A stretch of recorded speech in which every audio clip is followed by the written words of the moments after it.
মা এখন এখানে ফল কাটছে। এটা হচ্ছে বিপত্তারিণী বাড়ি। লাস্টে এই সব রকম ফল মানে কেটে মাখানো হয়, তারপর খেতে হয়। তো এই যে মা এখন কাটতে দেখতে পাচ্ছে, এখন এতগুলো ফল কাটতে হবে। এই যে কাটছে, দেখো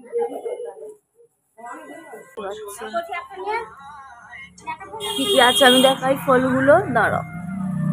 এই হচ্ছে আম, এই হচ্ছে কাঁঠাল, হচ্ছে তরমুজ, কলা, তারপরে এটা হচ্ছে আঙুর, শসা, এটা কি 13 রকম ফল আছে, এটা কি ভুলে গেলাম, ওটা জামরুল, হ্যাঁ জামরুল, তারপরে আপেল, পেয়ারা, কাঁঠাল, তারপরে এটা কি আনারস, সব রকমের মাখানো হবে। এই এখন মা কাটছে, 14 শাক ভাজা, আর ওখানে হ্যাঁ ওখানে লুচি, শাক ভাজা, ঢেঁড়স ভাজা, আলু ভাজা, ওইটা আলু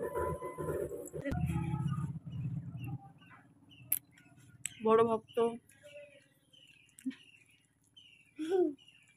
এরাই টাকা দেখি রাই এরাই আমার এটা করে দেখি উল্টো ভাই আমার ভয়েস কল